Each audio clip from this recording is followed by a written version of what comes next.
أعوذ بالله من الشيطان الرجيم. بسم الله الرحمن الرحيم. السلام عليكم ورحمة الله وبركاته.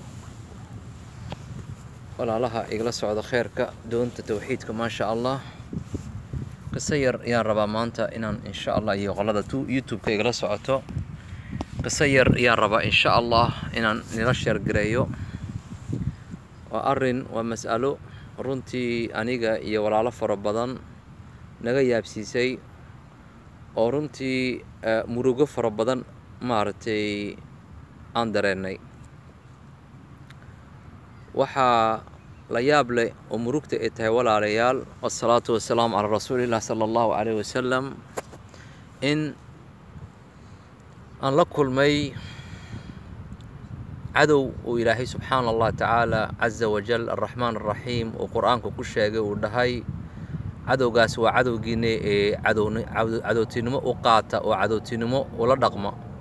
ina ashaytaana lakum caduwa fattakhiduu caduwa. cadowgaas ikhwaanii waa carruurtii ibliis weeyaan, mid ka mida. kulligooga ha u bataan. waa qolada shawaadiinta loo yaqaano ee kaafiriinta, oo welibana gabdhaheennii aad u dhibayo.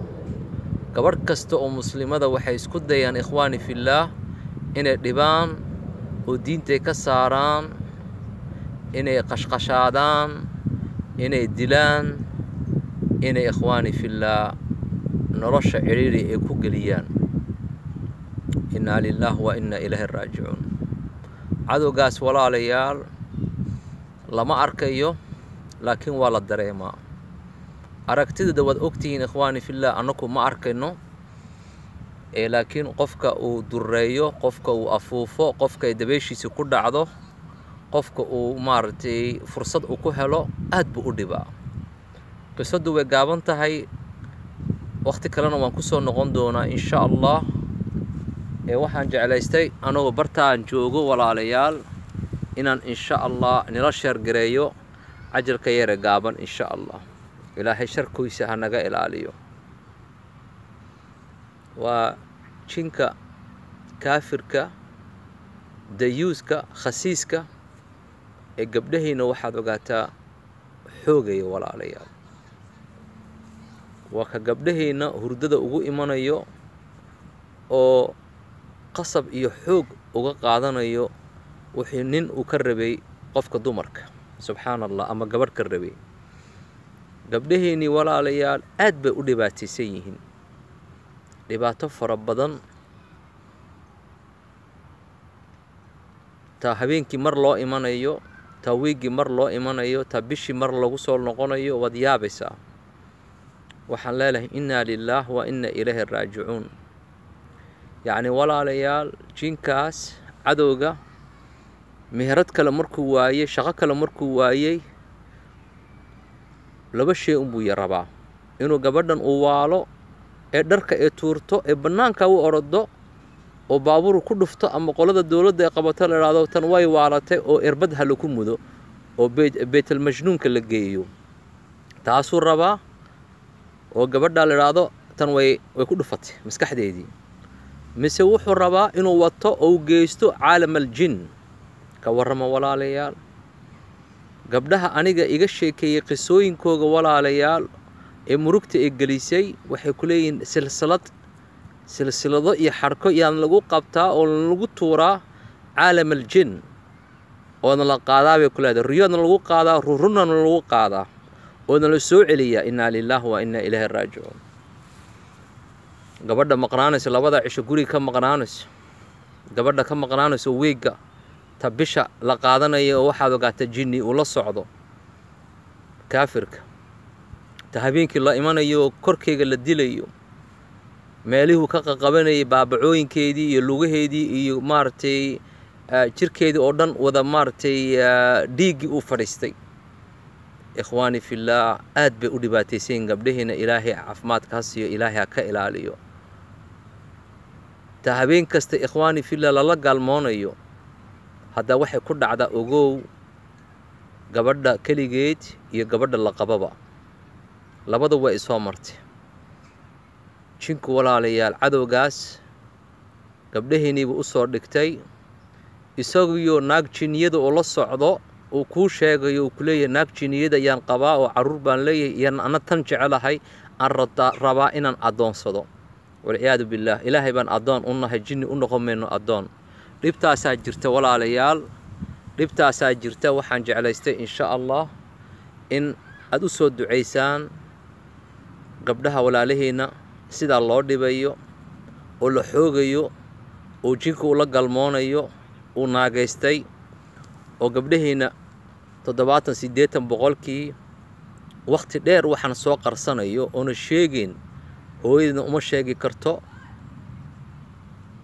ehelkeygana uma sheegi karto saaxiibadeed iyo gacalkeedana uma sheegi karto yacni qof qaraabadeeda ayaan u jeedaa marka waxaan leenahay gabdhahaas gurigiina qur'aanka ku shita dawooyinka qaata oo saliidda ismarmariya qur'aanka isku tufa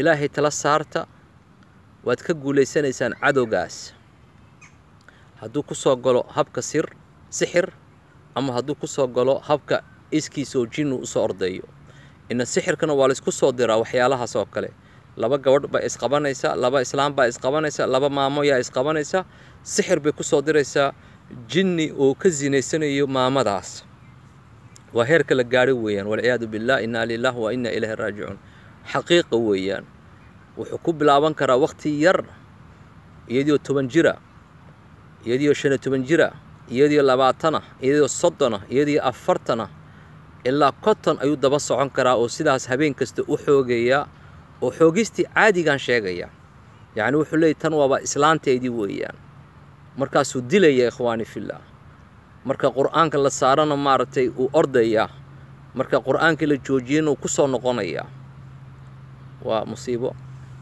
waa dhib aad iyo aad u fara badan weeyaan waxaan leenahay astaghfirullah laa xawla walaa quwwata illaa billah ilaahay ka qabto insha allah cadowgaas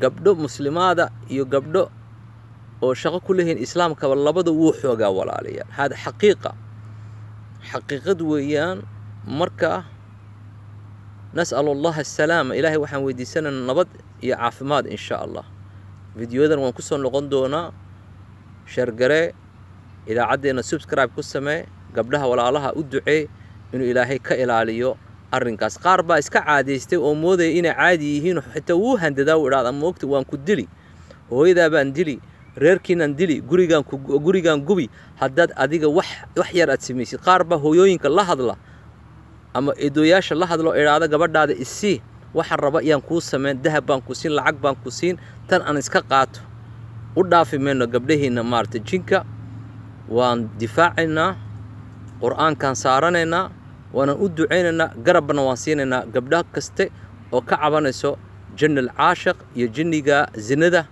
ee ka zinaysanaya gabdhaheena oo ka zinaysanaya dumarka la qabo oo ka zinaysanayo waxaad ogaataa tii musiibada oo dhan u timid ilaahay baan u baryaynaa inuu ilaahay ka ilaaliyo dhibta iyo xanuunka iyo rafaadkaas iyaka iyo wixii xanuunsanaya oo dhan oo dabeesha taabatay oo dhibaatada maartay korka kaga timid waan garab joognaa baan leenahay insha Allah ilaahay barya oo quraanka isa saara haddaad rabtaan inaan ilaahay dartiisa nii caawinana waad nala soo xiriiri kartaan insha Allah diyaar baan u nahay inaan nii caawino insha Allah hadda ogaada walaalayaal wala eri karaa waana laga badin karaa waana la gubi karaa marka adiga madrabta